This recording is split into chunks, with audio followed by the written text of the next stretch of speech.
Hello hello. सब अहदेदार आए और अपने अपने काम के बारे में अच्छी तरह बताए।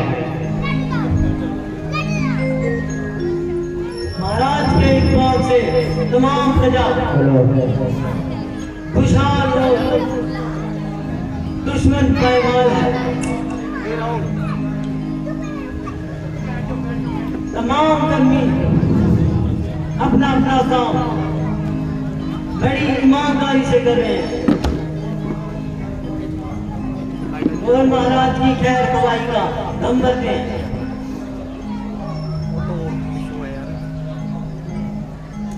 महाराज, हेलो, एक सिपाही आपसे मिलना चाहता है। वाई बात है, फोन अपने करे हूँ। फल रख किसी अंदर बोला जाए, नहीं अंदर नहीं जाना, आपे बोला। तमाम जमींदार हर प्रकार की विपत्ति से रहित है और अनंत सहित है। ना किसी को किसी प्रकार की शिकायत है, बल्कि हर एक के दबाव पर महाराज के इंसाफ की शिकायत है। यूं तो मुझे अपने मंत्रियों पर पूरा पूरा विश्वास है, क्योंकि आप लोगों के सुगंध से ही इस राज्य में है। परंतु मैं पूछता हूं कि आप में से कोई खुशामद और चापलूसी से काम तो नहीं लेता?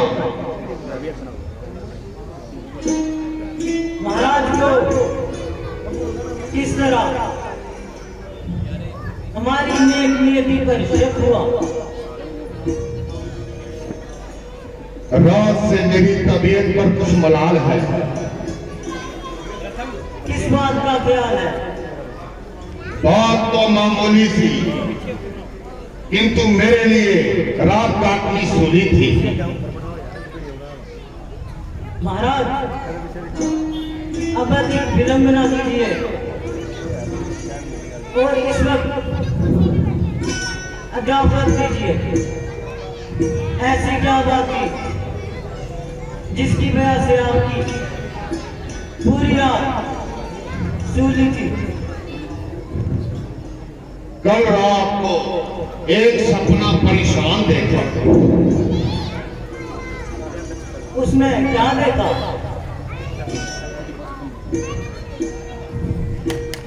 अनोखा सपना देखा रात, अनोखा सपना देखा रात।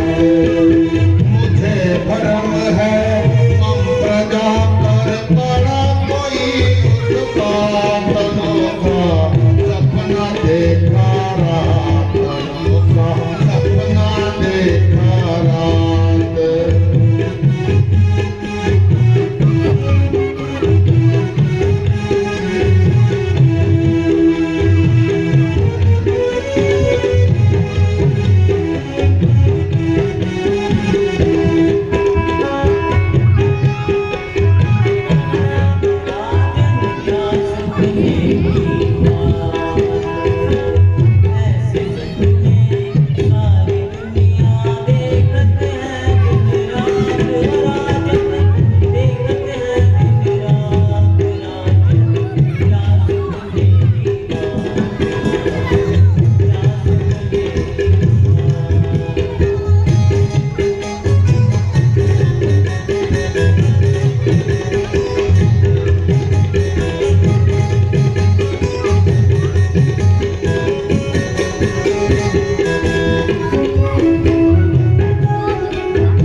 विश्वामित्र जी इसी ओर आ रहे हैं। जाओ उन्हें आदर सहित अंदर ले आओ।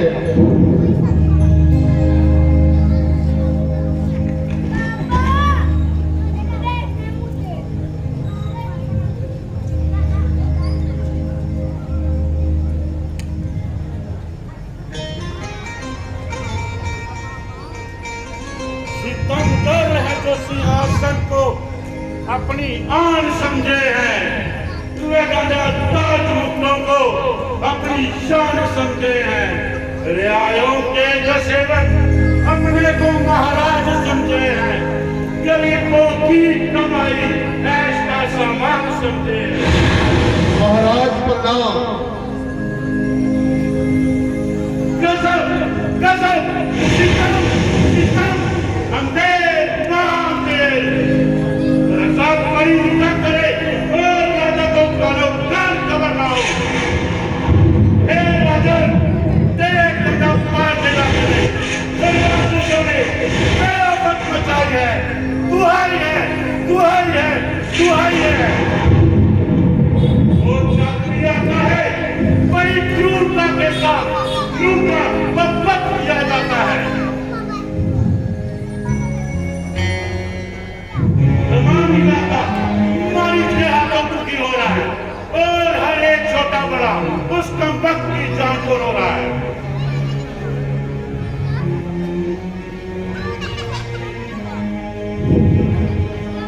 हम सज्जन सन्यासियों को कोई नहीं छोड़ते। हम ना किसी को सताते हैं ना किसी से कुछ मांगते हैं, बस अपनी तपस्या से सरोकार है। मगर न मालूम उन राक्षसों को कहां से पता चल गया, उन्होंने तमाम जग नष्ट कर दिया और सब पुरुषार्थ नष्ट कर दिया। जब हम फकीरों के साथ ये बदबदवाली है तो दुनियादारी का परमेश्वर ही पाली है।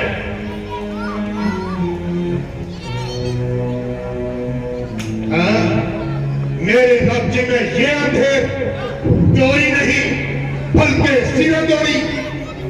जब मेरी प्रजा को इस कदर आधार है तो मेरे तो राज्य करने पर भी धिक्कार है। अभी चुनाई करता हूँ और आपके देखते ही देखते एक एक की सफाई करता हूँ। आप यकीन जानिए कि उनकी मृत्यु ही समीप आई है जो उनके दिल में ऐसी दृष्टता समाई है। साधु सन्यासियों को भी आकर सताने लगे और खामखाई उनके मुंह आने लगे। यही कारण है जो कल से मेरा दिल उदास था और मुझे पूरा विश्वास था कि राज्य के सुप्रबंध में कुछ ना कुछ जरूर खराबी हुई है जो मेरे चित्त को इस प्रकार की इज्जतराबी हुई है। मंत्री जी, अब भी आपको मेरी स्वप्न के सत्यता पर भ्रम है, जबकि जुल्म और सितम का बाजार इस कदर गर्म है। इसी समय सेना तैयार करो और मेरी दूसरी आज्ञा का इंतजार करो। जब तक इन मूर्तियों का काम तमाम नहीं करूंगा तब तक चैन की सांस नहीं होगा।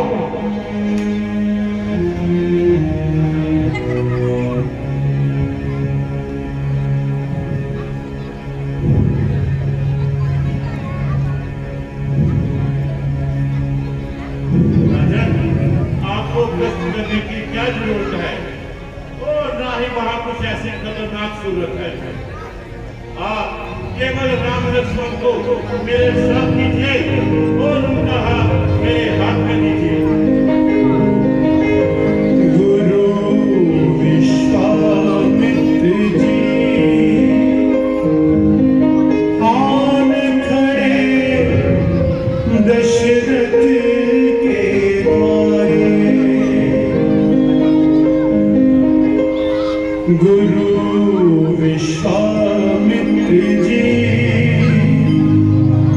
आन खड़े दशरथ के द्वारे। बोले राजन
रखिए और मेरे हाथों में ये आज्ञा दीजिए। मैं इस अवस्था में आपको कष्ट देना नहीं चाहता। ईश्वर की कृपा से आपके दोनों कुंवर जवान हैं और हर एक विद्या में पूर्ण विद्वान है। राक्षसों का बलिया पेश करना उनके लिए साधारण सी बात है। नीचे ही राक्षसों की मौत राम और लक्ष्मण के हाथ है। आप राम और लक्ष्मण का बिल्कुल भी मजाक न कीजिए। ईश्वर ने चाहा तो बहुत जल्द कुशलतापूर्वक आपके पास होंगे और आपके जश और कीर्ति को चार चांद लगाएंगे। मुनि जी,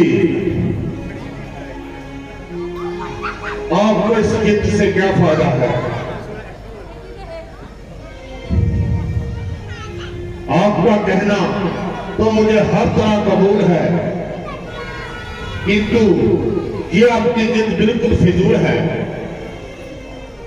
भला मैं किस तरह गवारा करूं कि बच्चों को तो युद्ध में भेजूं और खुद यहां पर मौजे मारा करूं। पुष्पो परमेश्वर की लकड़ी कहो, ऐसे हट ना करते रहो। आप माने या ना माने, किंतु दैव जात्या भी तरीके चक्र के क्या जाते हैं। और मारी जैसा कौन प्रत्याशा जो जाते हैं अपने मुंह में डालेंगे और एकदम ही दबा डालेंगे। आखिर वह भी जो इंसान है और सच पूछो तो पढ़ने से का चालबाज और बेईमान है। उससे मुकाबला करना कोई मामूली बात नहीं। और फिर इन बच्चों की तो मिसाल ही नहीं। जमाने की चालबाजी से बिल्कुल बेखबर है।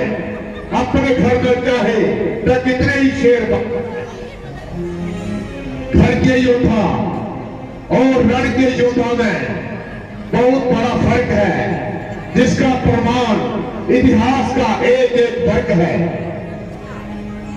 आप इन तमाम घटनाओं को सामने रखकर विचार लें और ऊंच नीच पर अच्छी तरह दृष्टि डाल लें। आश्चर्य है कि रघुकुल में ऐसे दल कहां से पैदा हो गए। सूर्यवंशियों की मर्यादा मिटने वाली है। मेरे को मालूम न था कि दिलीप के महाराजा दिलीप के खानदान में ऐसे विवाद पैदा होंगे जो उसके नाम को मिट्टी में मिला देंगे। मुझे अफसोस है मैं एक गाय के पास सहायता के लिए चला आया। कहां है ऋषि और मुनियों की सहायता करने वाले, लोग ब्राह्मण की रक्षा करने वाले? महाराज, अगर मैंने आपके पूर्वजों से किसी से सहायता न मिली होती तो वो हमारी सहायता करने के लिए अपनी जान का कुर्बान कर देते।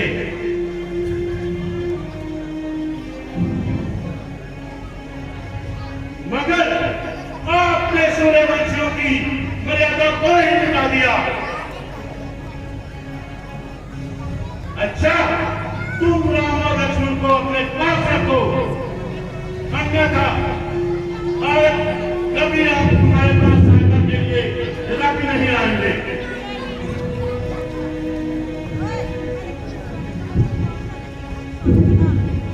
रुकिए ईश्वर।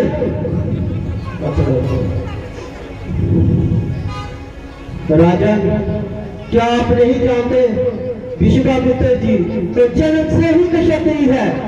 यदि वो चाहे तो पल भर में राक्षसों को समाप्त कर दे, परंतु इसके पीछे भी कोई भेद है।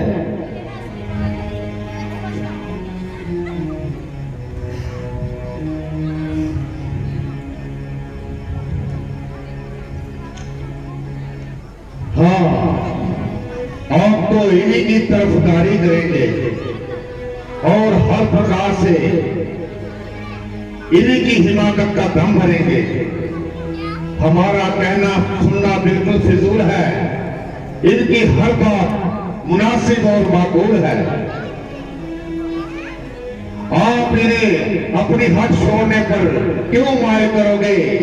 आप तो हर प्रकार से मुझे ही कायल करोगे। ईश्वर ना करे कि लड़ाई में कुछ उल्ट पुल्ट पाला हो गया तो मेरा तो मुंह काला हो गया। लोग क्या कहेंगे कि लड़ाई के भय से अपने आप को बचा लिया और इन बच्चों को नरक बनवा दिया। जो बोलेगा मेरी जुबान पर पत्थर तोलेगा। किस किस का मुंह पकड़ूंगा, किस किस की जबान पकड़ूंगा। दुनिया की जबान लाख तीर कमान। इधर दुनिया मेरी अकल पर हंसेगी, उधर मेरी जान तरह तरह के झमेलों में फंसेगी। सत्य तो यह है कि मेरी प्रारब्ध में औलाद का सुख नहीं और इसके बराबर कोई महादत्त नहीं। जब नहीं थी तो वैसे बेकरार हुए, अब हुए तो आप दर पे आजार हुए। खैर, जो कुछ होना है वह होते रहेगा और जिसे कुछ कहना है वह कहते रहेगा। अगर सबके नजदीक इसी में भलाई की सूरत है तो मुझे इनकार करने की क्या जरूरत है? जाओ मंत्री जी, राम और लक्ष्मण को इधर बुला लाइए।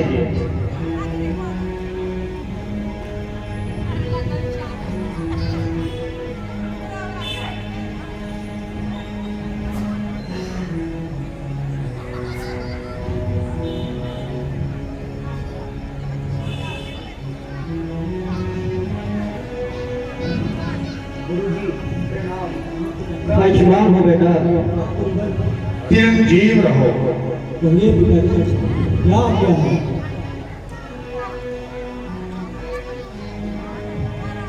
मुक्ति ले जाइए और अपना काम बनाइए, मगर इतनी मेहरबानी फरमाना, जब आपका काम हो जाए तो शीघ्र ही ने मेरे पास वापस ले आना, क्योंकि मुझे इनका सख्त इंतजार रहेगा और जब तक इनकी शक्लें ना देख लूंगा दिल बेकरार रहेगा। आप राम और लक्ष्मण की बिल्कुल भी चिंता न करें।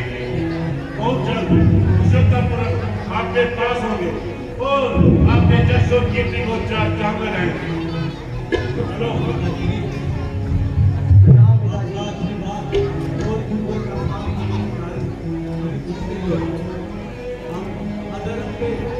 की विजय करेंगे।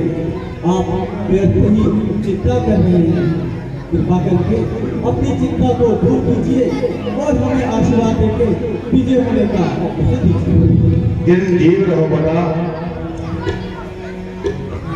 आप गुरु विश्वामित्र जी की आज्ञा का पालन करना और जैसे ये बताएं वैसा ही करना।